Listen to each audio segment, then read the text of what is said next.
Good morning everyone, सबको नमस्कार। Class start करने का आप सभी।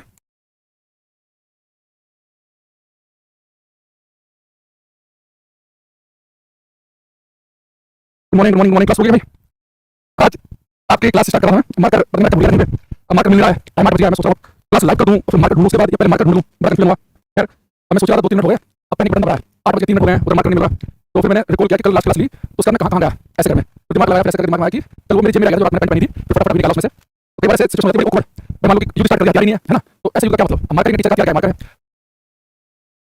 चलो अब हमने कल की क्लास में जाते समय आपको बात बताई थी, अगर आपको याद आ रहा हो, ये कोई बॉडी रोटेट कर रही है तो उसका जो एंगुलर मोमेंटम है, मैंने आपको बताया कि 10 क्लास तक में आपने पढ़ा नहीं है तो थोड़ा सा आराम से पढ़ेंगे, जितनी जरूरत है उतना पढ़ेंगे और थोड़ा सा पेशेंस रखना इसमें। तो एंगुलर मोमेंटम में मैंने आपको फॉर्मूला बताया था, क्या होता है, J = I ओमेगा। याद है। तो मैंने आपसे बोला था कि इस आप लीनियर मोमेंटम रेखीय संवेग से समझो। तो रेखीय संवेग हम समझ रहे थे, तो रेखीय संवेग में क्या था, लीनियर मोमेंटम में कि वस्तु का मास और उसकी वेग उसका वेलोसिटी मल्टीप्लाई कर दो तो वस्तु की रेखा में भाग ले तो रेखीय संवेग होगा, जो उसकी रेखा में भाग ले उसके पास होगा रेखीय वेग। लेकिन वस्तु रोटेट करेगी उसके पास होगी एंगुलर वेलोसिटी कोणीय वेग। यहाँ पे क्या मास का द्रव्यमान था और यहाँ पे आया था मोमेंट ऑफ इनर्शिया, जड़ और आघूर्ण। ठीक है, तो यहाँ पे जो I था एक क्लास में आपको बताया था, इसे हम कहते हैं मोमेंट ऑफ इनर्शिया। इसकी मैंने डेफिनेशन लिखी थी कि किसी वस्तु का वह गुण कि वस्तु अपने रोटेशनल मोशन में वस्तु अपनी घूर्णन गति में परिवर्तन का विरोध करती है, उसे हम कहते हैं मोमेंट ऑफ इनर्शिया, उसे हम कहते हैं जड़ और आघूर्ण। उम्मीद कर रहा हूं कि यहाँ तक की बात जो है वो आप सभी को ध्यान है, कल की क्लास में आपको बताया था। ठीक है,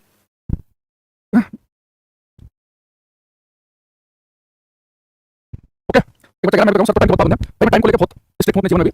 समय अगर मैं डेली लेता हूं तो इसका मतलब ये हुआ कि मैं आपके समय को वैल्यू नहीं कर रहा। तो मेरा होता है कि 8 बजे की क्लास है, 8 बजे 1 मिनट तक वो स्टार्ट हो जानी चाहिए। 8 बजे 2 मिनट भी स्लाइटली डिले है ना, आज थोड़ा सा 2-3 मिनट लेट हो गया क्योंकि मार्कर थोड़ा सा नहीं मिल रहा था मुझे। तो आज थोड़ा awkward सिचुएशन हो गई थी, आज की बात ख्याल आ गया। और अभी क्या करो जीवन में ना, समय इंपॉर्टेंट है। तो लाइव क्लास बच्चों में पता नहीं होता यार, वो परेशान रहता है क्लास होगी कि नहीं होगी। मैं तो ऑफलाइन क्लास भी है, 1 बजे क्लास तो 1 बजे मैं चाहता रहता हूं ऑफलाइन क्लास में 1 बजे 10 मिनट पे 15 करवाते रहे। अपना काम है कि ठीक 1 बजे क्लास पहुंचो, कोई लेट आएगा वो उसकी गलती है। देखो ये मोमेंट ऑफ इनर्शिया जड़ता हूं, अब इसमें moment of sorry angular momentum लिखा है मैंने, J = I ओमेगा। इसमें I है, ये मोमेंट ऑफ इनर्शिया जड़ता हूं, मैं इसका डेफिनेशन एक बार और रिपीट कर देता हूं, फिर इसके बारे में बात करेंगे क्लास में आज। ठीक है, इसके बारे में बातचीत होगी। देखो मैंने कहा कि कोई भी वस्तु है, हम सभी जानते हैं कि कोई वस्तु अपनी अवस्था में परिवर्तन का विरोध करती है। रुकी वस्तु चलना नहीं चाहती, चलती रुकना नहीं चाहती, तो कोई वस्तु अपनी स्टेट में अपने चलने रुकने का विरोध करती है, उसे हम क्या कहते हैं, इनर्शिया, जड़। कि वस्तु अपनी अवस्था में परिवर्तन का विरोध करे वो जड़ कहलाता है। वस्तु का मास द्रव्यमान ज्यादा होगा तो उसका जड़ ज्यादा होगा, ये पता है। लेकिन ऐसे कोई वस्तु जैसे अपने चलने रुकने का विरोध करती है, ऐसे कोई वस्तु अपने रोटेशनल मोशन में अपनी घूर्णन गति में परिवर्तन का विरोध करती है। तो मान लो कि वो रोटेट करके रुकना चाहती, रुकी रोटेट नहीं होना चाहती, ये रोटेशनल मोशन में परिवर्तन का विरोध करे, इसे कहते हैं मोमेंट ऑफ इनर्शिया। लेकिन मोमेंट ऑफ इनर्शिया ना, ये केवल इनर्शिया की तरह केवल मास पर डिपेंड नहीं करता। मोमेंट ऑफ इनर्शिया इस बात पर डिपेंड करता है कि जो मास है, जो द्रव्यमान है, दो वस्तुओं 1 किलो की, दोनों का मोमेंट ऑफ इनर्शिया सेम आएगा। वो इस बात पर डिपेंड करता है कि मास कैसे उसके अंदर डिस्ट्रीब्यूटेड है। जैसे मान लो मैंने 1 किलो मास लिया, वही 1 किलो मास का मैंने क्या रिंग बना लिया, एक छल्ला बना लिया। मेरे पास मान लो ये मैं समझना, बट मान लो मेरे पास में 1 किलो का रिंग है, यानी कि कड़ा पहना है हाथ में, ये सारा मास जो यहाँ पे है, ये रिंग है 1 किलो का। और मैंने क्या 1 किलो की प्लेट, अब प्लेट जो आपको पता है कि प्लेट को पूरा पूरा ये भी 1 किलो की प्लेट है, ये मैंने प्लेट ली है, ये भी 1 किलो की है। ठीक, इसका कहते हैं डिस्क, ये भी 1 केजी सॉरी, इसका मास भी 1 किलोग्राम है, इसका भी 1 किलोग्राम है। लेकिन दोनों अपने रोटेशनल मोशन में अपनी घूर्णन गति में परिवर्तन का बराबर विरोध नहीं करेंगे। तो जैसे इनर्शिया हमने कहा था कि इनर्शिया डिपेंड करता है केवल मास पे, वस्तु का मास ज्यादा उसका इनर्शिया ज्यादा, अपने चलने रुकने का विरोध करेगी। लेकिन मोमेंट ऑफ इनर्शिया है वो केवल इस बात पर डिपेंड करता है मास कैसे है, वो मास के किनारों पर फैला हुआ है या पूरे ऑब्जेक्ट पर फैला हुआ है, वो मास कैसे है उस पर डिपेंड करता है। इसलिए अलग अलग बॉडी का मोमेंट ऑफ इनर्शिया अलग आता है। अगर मैं 10 तरह की बॉडी सब 1 किलो की है, कोई सिलेंडर की फॉर्म में है, कोई गोले की फॉर्म में है, कोई प्लेट की फॉर्म में, सबका मोमेंट ऑफ इनर्शिया अलग आएगा। तो मैं 2-4-5 आपको लिखूंगा भी कि आपसे डायरेक्ट पूछ लेता हूं कैसे बताएंगे, और वहां से बहुत लॉजिकल बात बताऊंगा जो बहुत बढ़िया लाइफ में पता नहीं आपने ध्यान दिया कि नहीं दिया, वो भी मैं सीखने को मिलेगी। ठीक है, अच्छा अगर देखना तो बेटा ये अभी हम रिंग पे डिस्क को लगाएंगे, पहले मोमेंट ऑफ इनर्शिया लिखेंगे किसका, एक पार्टिकल का। तो लिखेंगे moment of inertia of A particle, एक कण का जड़ आघूर्ण, एक कण का जड़ तो आघूर्ण। छोटा मान लो मेरे पास में मैं एक पार्टिकल ले रहा हूं, एक पार्टिकल लूंगा मैं, ये मान लो मेरे पास में ये सर्कल है, इसकी रेडियस है r, इसमें m मास का पार्टिकल घूम रहा है ना, ये पार्टिकल चक्कर काट रहा है।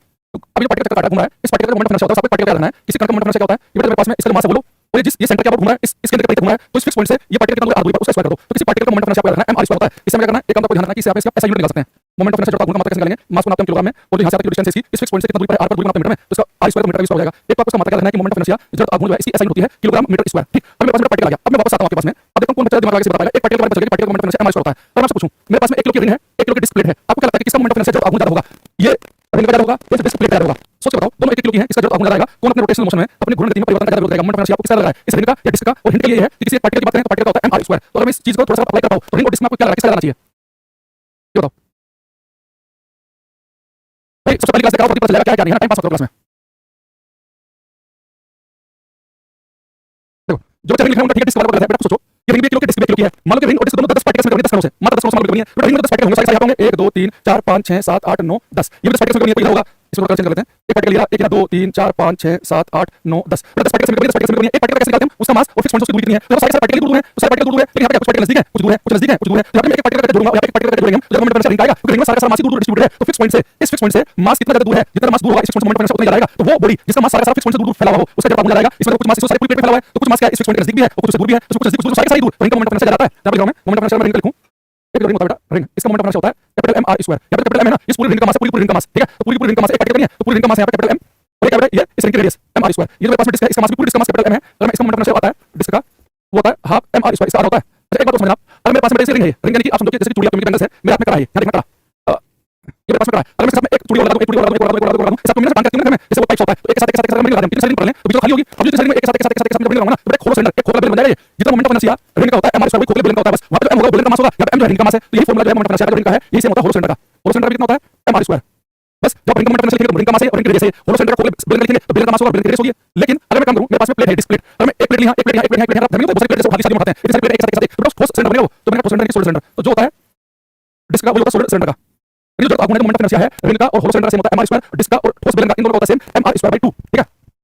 सारी क्लास में ठीक है, आज की क्लास में कुछ नहीं होगा, सारी क्लास लेके आओ, ऐसे आप लिखेंगे मोमेंट ऑफ इनर्शिया,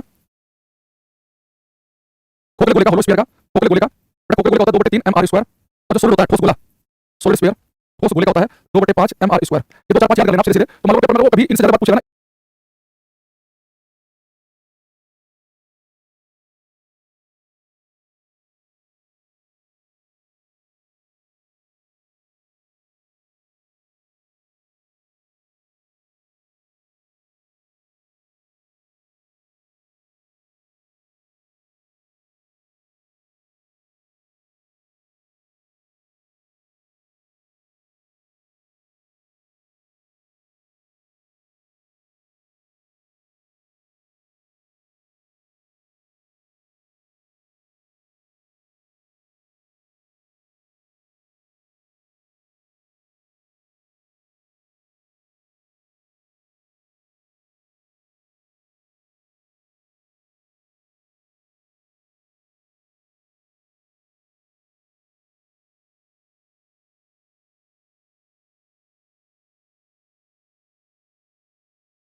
इससे आगे हम क्लास में डिस्कस करेंगे। तो दोबारा समझेंगे, मैं एक बार चीज कोई बच्चों के नहीं है, मैं दोबारा से बता रहा हूं, इरिटेट मत होना, जिन्हें आता है पहले से ही, ठीक है। अगला देखना, मैंने कहा आपसे कि एंगुलर मोमेंटम कोणीय संवेग की बात की क्लास में, तो मैंने कहा कि हमने लीनियर मोमेंटम रेखीय संवेग को रखा है। रेखीय संवेग क्या होता है? अगर उसमें रेखा में चल रही हो तो उसके पास रेखीय संवेग होगा, लीनियर मोमेंटम होगा। लीनियर मोमेंटम में उसका द्रव्यमान उसके वेग से मल्टीप्लाई करते हैं, मास इनटू वेलोसिटी। लेकिन जब उसको सीधे रेखा में रोटेट कर रही हो, तो उसको रोटेट करती है, उनके पास होता है एंगुलर मोमेंटम। ठीक है, घूम रही है, उनके पास एंगुलर मोमेंटम होगा, और एंगुलर मोमेंटम में क्या होता है कि लीनियर वेलोसिटी की वजह रेखीय वेग की वजह कोणीय वेग, और दूसरा यहाँ पे आता है मास द्रव्यमान, लेकिन यहाँ पे आता है मोमेंटम इनरशिया जड़त्व आघूर्ण। ये जड़त्व आघूर्ण जो है ये अलग-अलग बॉडी के लिए अलग होता है। जड़त्व आघूर्ण जो है वो केवल मास पर डिपेंड नहीं करता, वो इस बात पर डिपेंड करता है कि मास कैसे फैला हुआ, कैसे डिस्ट्रीब्यूटेड है। वो मास रिंग की शेप में, डिस्क की है, गोले की शेप में है। तो मैंने कहा कि पार्टिकल हम देखें, एक पार्टिकल का मोमेंटम इनरशिया होता है, वो होता है mr²। तो अगर पार्टिकल mr² इसका मतलब है कि मास अगर दूर फैला हुआ तो मोमेंटम इनरशिया ज्यादा आएगा। तो मैंने कहा कि आपसे रिंग में सारा मास दूर फैला होता है, प्लेट में नहीं फैला होता। तो जो रिंग है इसका मोमेंटम इनरशिया वो है mr², और डिस्क होता है सेकंड mr²/2। जो डिस्क होता है वो सेंटर का, सेंटर में क्या होगा, ये मास का सेंटर है, डिस्क का सेंटर की, और ये रिंग का जो सेंटर होता है ये फोकल गोले का है, ठोस गोले का है। अब मैं इसमें आपको थोड़ा सा और क्लियर करने के लिए एक रियल लाइफ क्वेश्चन कनेक्ट करता हूं, आपको शायद और बढ़िया समझ आएगा। थोड़ा टाइम लगेगा इन चीजों में, है ना। मैं पहली बार कुछ पढ़ोगे तो थोड़ा सा लगता है ना, समझना पड़ेगा।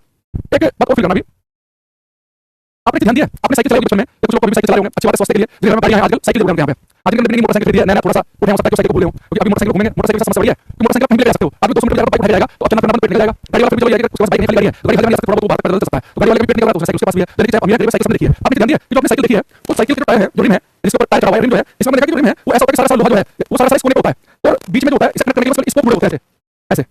ये हम जो साइकिल का जो रिम है वो ऐसे क्यों बनाते हैं कि सारा लोहा उसके किनारे पर ही हो, और बस बीच में जो एक्सेल कनेक्ट करने के लिए वो स्पोक जोड़ देते हैं। हम कभी ऐसे क्यों नहीं करते कि जो साइकिल का टायर है उन्हें प्लेट की तरह क्यों बनाते हैं कि सारा लोहा जो है वो पूरा लोहा फैला हुआ, ऐसा क्यों नहीं करते? अभी आपको पता चल गया, आपने पढ़ाई की है, आपको पता है कि जो रिम है, अगर साइकिल का टायर है, अगर साइकिल का रिम है वो ऐसे बनाऊं, उसके ऊपर टायर चढ़ा दूं, और मैं पूरा लोहा फैला हुआ, ये मान लो ये रिम 1 किलो का है, ये भी 1 किलो का है, लेकिन दिक्कत क्या होगी, जो रिम है इसका मोमेंट ऑफ इनर्शिया ज्यादा होता है, इसका मोमेंट ऑफ इनर्शिया कम होता है, तो साइकिल को चलाना तो मुश्किल है, ये मोमेंट ऑफ इनर्शिया ज्यादा है, ये विरोध करके अपने चलेगा, लेकिन जब साइकिल चल जाएगी अपने पेडल मारे, अब साइकिल चलाते शुरुआत में अगर आप नॉर्मल साइकिल शुरू में चलाते हैं, पेडल को खींच के मारना पड़ता है, पेट पे जोर भी पड़ता है, तो शुरू में आपको साइकिल चलाने में दिक्कत आएगी, लेकिन जब 7-8 पेडल मार लोगे आपकी साइकिल चलने लगेगी। तो फिर ऐसा नहीं है कि आपने पेडल मारना बंद कर दिया तो साइकिल रुक जाए, क्योंकि अपने रोटेशनल मोशन में घूर्णन गति में परिवर्तन करेगी, तो साइकिल को चलाना मुश्किल है, एक बार चलने लग जाए फिर रोकना मुश्किल है, लेकिन चल जाएगी। और ऐसे वाले हमारे साइकिल के अंदर ऐसे रिम लगा हो तो ऐसे साइकिल चलना चलेगी, आपने पेडल मारना कम से पड़ेगी, आपने पेडल मारना चले भारी भारी जैसे पैर हटाओगे एकदम से बहुत कम हो जाएगी, तो पीछे कोई वाहन आ रहा है चलाने की संभावना बनेगी। तो ऐसे वाली जो साइकिल है इससे चलना तो आसान है और रुकना भी आसान है, इसका शुरुआत में आपको करना पड़ेगा, लेकिन एक बार साइकिल पेडल मारे फटाफट 40-50 साइकिल भारी भारी है तो उसको वैसे करते बैठा दिया, अब साइकिल बैठे साइकिल चले चले तो धीरे धीरे स्पीड बढ़ेगी। तो इसलिए मैं इसलिए बनाते हैं साइकिल रिम, या कार में देखना सारा लोहा किनारे पे होगा भाई, मोटरसाइकिल में सारा लोहा किनारे पे होगा, क्योंकि इनका मोमेंट ऑफ इनर्शिया ज्यादा होता है, तो शुरू में आपको दिक्कत आएगी, चल पड़ेगी, तो ऐसे लोग एकदम से स्पीड कम हो जाए। लेकिन छोटे बच्चे होते हैं 5-7 साल वाले, उनकी साइकिल आप देखना, उनकी साइकिल आपको मिल जाएगी पूरा रिम ऐसे मिल जाए, छोटे बच्चों को जोड़ लेना चाहिए, वो एकदम से पेडल मारे साइकिल चल पड़े और पेडल हटाए तो साइकिल रुक जाए, पेट आ जाए, तो छोटे बच्चों की साइकिल आपको मिल सकती है। छोटे बच्चे होते हैं पूरी प्लास्टिक की रहती है उनका रिम, तो पूरा आपको जो है वो ऐसा फैला मिल जाए। लेकिन नॉर्मली साइकिल में आपको ऐसे मिलेगा कि सारा मटेरियल है वो रिम का किनारा पर ही होगा, और अंदर के करने के स्पोर्ट जितना भारी होगा उतना मुश्किल होगा, चलाने में एक बार चल जाएगा फिर रुकना मुश्किल होगा। और सारे बच्चे कभी तो टायर खेलते हैं, टायर पे मारता है, भागा भागा भागा, थोड़ा सा जिसमें टायर मारा 2-4-5 वो स्पीड कर लेता है, इतना भागता है, इसके बाद बच्चों के पीछे भागता है तो टायर होता है निकल जाता है, तो सारा मटेरियल किनारे पर होगा उतना बेहतर होगा, मोमेंट ऑफ इनर्शिया ज्यादा, ज्यादा चलाना मुश्किल और रोकना भी मुश्किल, ठीक है। तो चक्कर असल इसलिए जिम में डिस्क वाला साइकिल चक्का होता है, मैं जिम में गया नहीं हूं, मैंने देखा नहीं है। ट्रेन के देखना, ट्रेन के जो जोड़िंग होते हैं उसमें जो मेन मटेरियल होगा ना भाईपन वो सारा किनारे पर होगा, साइकिल हो मोटरसाइकिल हो कार हो समय से भी कौन सा काम करता है, ठीक है। अच्छा दूसरी चीज, अब यहाँ पे आप इस बात को समझ गए, तो अब एक बात मुझे दूसरी बतानी है, पीडीएफ से क्वेश्चन पूछूंगा। अब एक बात बताओ, तो मैंने आपको बताया था कि अगर किसी चीज को घुमाना हो तो घुमाने के लिए टॉर्क बल आघूर्ण चाहिए होता है, यार टॉर्क बल आघूर्ण कि घुमाने के लिए फोर्स कितना लगाया, कितना फिक्स दूरी से दूर लगाया, किस एंगल पे लगाया, तुमने टॉर्क बल आघूर्ण क्या था, किसी वस्तु को घुमाने के लिए टॉर्क बल आघूर्ण चाहिए होता है। अब याद करो मैंने आपको न्यूटन का सेकंड नियम पढ़ाया था, उस समय आपसे ये कहा था कि हम किसी वस्तु पर कोई बाह्य बल ना लगाएं, कोई एक्सटर्नल फोर्स ना लगाएं, तो उसका लीनियर मोमेंटम रेखीय संवेग कांस्टेंट रहता है, लीनियर मोमेंटम नहीं बदलेगा। तो फॉर लीनियर मोमेंटम कंजर्वेशन रेखीय संवेग संरक्षण के लिए मैंने कहा कि बाह्य बल का योग शून्य होना चाहिए। अच्छा कोणीय संवेग संरक्षण पूछ ले, रेखीय वेग कब संरक्षित रहेगा, रेखीय संवेग लीनियर मोमेंटम कब नहीं बदलेगा, उसको फोर्स लगाओ, एंगुलर मोमेंटम कब नहीं बदलेगा, फोर्स लगाओ, एंगुलर मोमेंटम घूमने उसके पास घुमाता है टॉर्क, किसी वस्तु पर टॉर्क बल आघूर्ण लगाओगे नहीं, तो जैसे घूमने से घूमती रहेगी वो, तो पेपर में आ जाएगा रेखीय संवेग संरक्षण, लीनियर मोमेंटम कंजर्वेशन तो बाह्य बल का योग शून्य, एंगुलर मोमेंटम कंजर्वेशन आ जाए, कोणीय संवेग संरक्षण तो बाह्य बल आघूर्ण का योग शून्य, एक्सटर्नल टॉर्क का समझियो, तो लीनियर मोमेंटम पूछा कि एंगुलर मोमेंटम मिले तो फोर्स लगाना, एंगुलर मोमेंटम मिले तो टॉर्क लगाना, समझ रहे हो आपको, मैं लिखूंगा यहाँ पे, अब हम लिखेंगे कि इंपॉर्टेंट कर for angular momentum conservation or angular momentum conservation, the sum of external torques on a body should be 0। Hindi में लिखेंगे कोणीय संवेग संरक्षण के लिए, ये हरियाणा वगैरह का क्वेश्चन है, कोणीय संवेग संरक्षण के लिए किसी वस्तु पर बाह्य बल आघूर्णों का योग शून्य होना चाहिए, ठीक है। अब एक काम करते हैं, कुछ क्वेश्चन पढ़ लेते हैं, इन सबको फिर आएगा, नहीं तो ऐसे थोड़ी पढ़ने से कोई फायदा नहीं है, जब तक हम क्वेश्चन ना करें। पूरी पढ़ के लगता है कि हम तो ज्ञानी हो चुके हैं, हमें परम ज्ञान प्राप्त हो चुका है, लेकिन जैसे क्वेश्चन खुलते हैं तो हमारे हाथ पे खुल जाते हैं, है ना। तो क्या ट्रेन में बेटा कोने पे सबसे ज्यादा मास होता है, बीच में स्पोर्ट लगा दो तुम ट्रेन में, ट्रेन का मास कितना है क्या जी, वहां पे नहीं कर ऐसा, थोड़ा बुद्धि का प्रयोग भी करना है ना, यानी कि जो मन में आया सब लिख देना है सामने। अब यहां से आपका टेस्ट शुरू है, देखो क्वेश्चन तो ये आ गया। चलो इसमें आते हैं, पहले फॉर्मूला मुझे आपको बताना पड़ेगा, पहले चलो ये बताओ किसी पिंड पर लगने वाला बल आघूर्ण शून्य हो तो कौन सी मात्रा स्थिर रहती है, which of the following contain constant for acting on body 0। अगर टॉर्क किसी वस्तु पर शून्य है तो कौन सी कांस्टेंट रहती है, एंगुलर मोमेंटम। तो एंगुलर मोमेंटम के लिए बाह्य बल आघूर्ण का योग शून्य होना चाहिए, तो हमारा क्या बनेगा कोणीय संवेग, ये तो क्वेश्चन हो गया। अब मैं एक दो चीज आपसे पूछूंगा, पहले क्वेश्चन पे जो मैंने खोला था, देखो ये क्वेश्चन नंबर 11 करो और मैं इसमें कमेंट देखूंगा, आपको दिमाग लगा करना है। देखो नवीन अर्जुन यादव, सनी कुमार, मृदुल का नाम था, तरुण कुमार बहरवा, मिश्रिया, अंश, आदित्य, मोहित राव। क्या क्या expression I omega square by 2 किसे रिप्रेजेंट करता है, लिखा 1/2 आई ओमेगा स्क्वायर, एक रिप्रेजेंट करता है रोटेशनल काइनेटिक एनर्जी को, रोटेशनल एंगुलर मोमेंटम को, रोटेशनल टॉर्क को, पावर को। देखो अब क्या करो, जब मैंने आपको कंपेयर कराया था कि लीनियर मोमेंटम होता है मास इनटू वेलोसिटी, और एंगुलर मोमेंटम मैंने आपको कहा था कि जब कोई वस्तु सीधे रेखा में चलती है तो उसके पास होता है लीनियर वेलोसिटी, जब कोई वस्तु घूमती है तो होती है एंगुलर वेलोसिटी, बीच में ओमेगा लिखा था। जब कोई वस्तु यहाँ पे जो मास होता है रोटेशनल मोशन में आता है आई, तो देखो ये बड़ा आई किसके नाम आता है, हाथ फिर चलिए आई किसके नाम आता है, एम की नाम। और ओमेगा से ज्यादा वीक देना, ये half m v square kinetic energy है। लेकिन ये तो बेटा यहाँ पे उसमें सीधे रेखा में चल रही हो तो उसके पास में होती है काइनेटिक एनर्जी, उसको हम कहते हैं ट्रांसलेशनल काइनेटिक एनर्जी, स्थानांतरण की ऊर्जा। तो ट्रांसलेशनल काइनेटिक एनर्जी होती है हाफ एमवी स्क्वायर, लेकिन जब उसको घूम रही होती है रोटेट करके घूम रहा होता है वैसे, है ना, जब घूम रहा है उसको रोटेशनल काइनेटिक एनर्जी। याद रखना रोटेशन में और लीनियर को अगर आपको कंपेयर करना हो ना, जो काम वहां पे करती है वेलोसिटी, वहां पे काम करती है एंगुलर वेलोसिटी, जो काम वहां पे करता है मास द्रव्यमान, वो काम यहाँ पे करता है मोमेंट ऑफ इनर्शिया। तो ये आई आएगा एम की जगह ओमेगा आएगा वी की जगह, यानी कि काइनेटिक एनर्जी का फॉर्मूला काइनेटिक एनर्जी होगा, यहाँ पे पास क्या होगी रोटेशनल काइनेटिक एनर्जी है, रोटेशनल काइनेटिक एनर्जी। यानी कि उसको सीधे रेखा में चल रही हो